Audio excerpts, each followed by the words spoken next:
Brid Smith.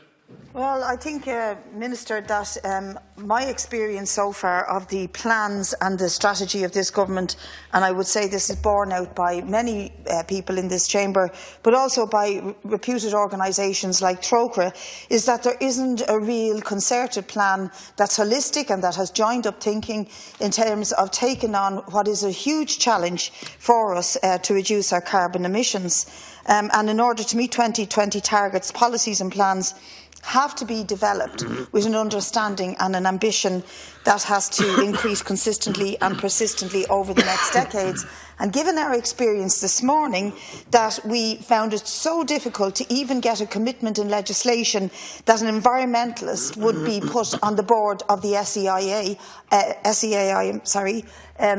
I wouldn't be too hopeful unless you can convince me differently. But so far the experience shows that it's going to be like pulling teeth, and I'll come back to you on another point that will prove this point when I get time to return to you. Well, in fairness, Deputy Smith, we're 71 days in office.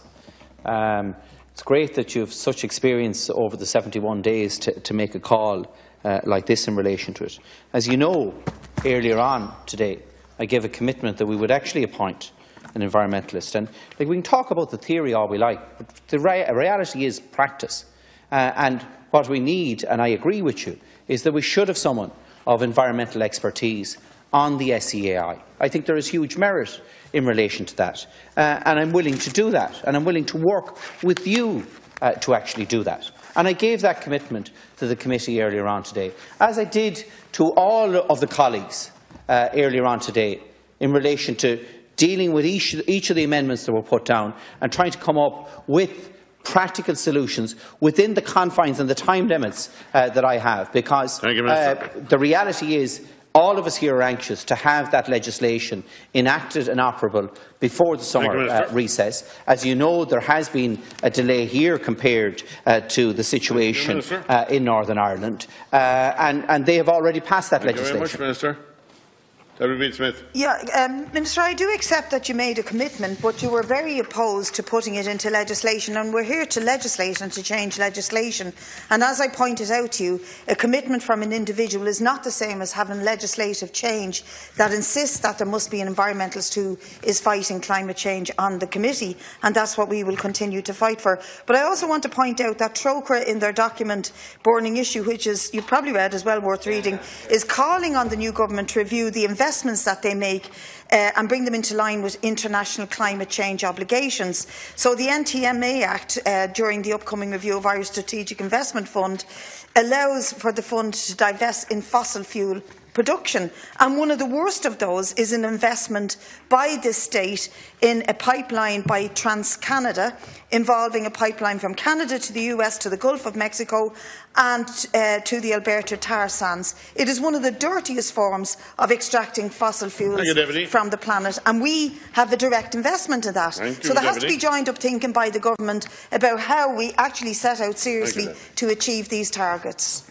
Yeah, look, I've read that report and I've noted what Trócaire said in relation to investments, and that's something that we're looking at the moment.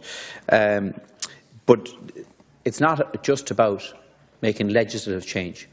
It's about making real change, not just real change in here and the way we do things, but about changing attitudes and perceptions among the public as well.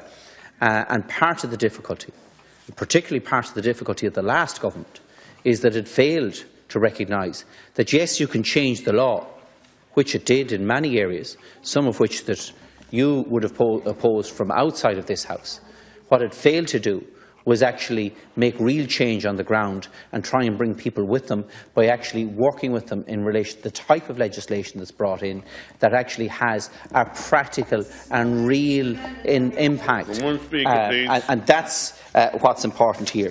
In relation to the broader issue, we are looking at the heating sector. There is a lot that will be coming down the tracks within the next 12 months. And I look forward to you participating in some of these public consultations and getting your feedback, Deputy Smith, in relation to Question number 10, name of Deputy Councillor Connolly.